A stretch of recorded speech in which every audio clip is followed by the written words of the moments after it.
اعوذ باللہ من الشیطان الرجیم، بسم اللہ الرحمن الرحیم۔ اللہ پاک قرآن پاک میں ارشاد فرماتے ہیں، سورۃ الذاریات آیت نمبر 21، اور میں تمہاری جان کے اندر ہوں، کیا تمہیں دکھائی نہیں دیتا؟ ہم سب کی کامیابی دین اسلام کو مکمل سمجھنے اور اس پر عمل کرنے میں ہے۔ محترم ناظرین اور سامعین کرام، السلام علیکم۔ حضور نبی کریم صلی اللہ علیہ وسلم کا ایک ادنا ترین امتی محمد قاسم بشیر آپ سے مخاطب ہے۔ علامہ اقبال چاند پر کیسے آتے ہیں، یہ جاننے کے لیے آپ ڈسکرپشن میں دیے گئے لنک کو وزٹ کر سکتے ہیں۔ آپ سے پیاری سی ریکویسٹ ہے، اس چینل کو سبسکرائب کر لیں تاکہ جاوید نامہ کا نیکسٹ پارٹ آسانی سے مل سکے۔ جاوید نامہ پارٹ 15، چاند پر اترنے کے بعد مولانا روم علامہ اقبال کو ایک غار کی طرف لے جاتے ہیں۔ غار میں انتہائی اندھیرا تھا۔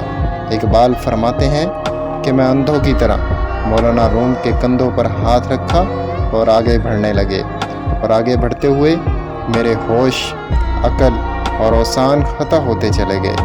میرے دل میں عجیب سی بے چینی تھی۔ کچھ دیر چلنے کے بعد سورج کی روشنی کے بغیر ہی رنگ برنگے پتھروں سے بنی وادی نظر آنے لگی۔ اس کے ارد گرد اونچے اونچے درخت تھے۔ اس وادی سے معلوم ہوتا تھا کہ جیسے بڑے بڑے قد والے دیور رہتے ہوں گے۔ وہاں کی ہوا میں بہت لطف اور سکون تھا۔ ادھر ایک ہی جہان تھا، جہاں نہ سورج تھا، نہ ستارے تھے، نہ چاند تھا اور نہ آسمان تھا۔ چند قدم کے فاصلے پر ایک درخت کے نیچے ہندی خاندان کا عارف بیٹھا تھا۔ اس کی آنکھیں سرمے سے روشن تھیں۔ اس نے اپنے بال سر پر باندھے ہوئے تھے۔ اس کے گرد ایک سفید سانپ حلقہ بنائے ہوئے بیٹھا تھا۔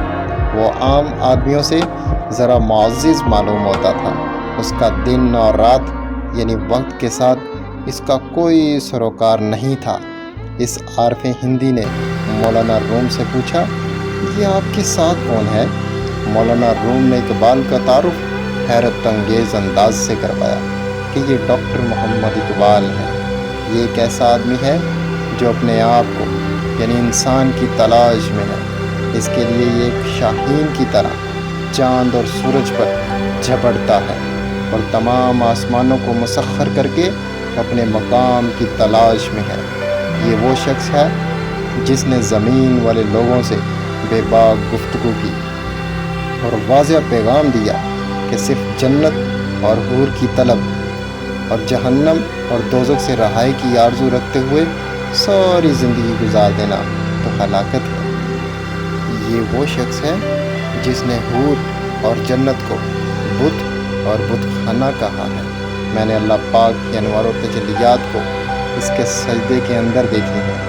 یہ تو اس کا ظاہری نقشہ ہے، لیکن اس کی اصلی صورت کچھ اور ہے۔ اس کا مقام اور منزل بہت دور ہے، جس کی یہ تلاش اور جستجو میں ہے۔ کہا جاتا ہے کہ یہ عارف ہندی شیو جی ہجو پاروتی کا شوہر تھا، اور یہ بھی کہا جاتا ہے کہ عارف ہندی یعنی کہ وہ شوامتر ہندوؤں کا پیغمبر رام کا استاد تھا۔ آپ سے سوال یہ ہے کہ اقبال کس چیز کے متلاشی ہیں؟ وما علینا الا البلاغ المبین۔ آپ کی توجہ کا بے حد شکریہ۔ اللہ حافظ و ناصر۔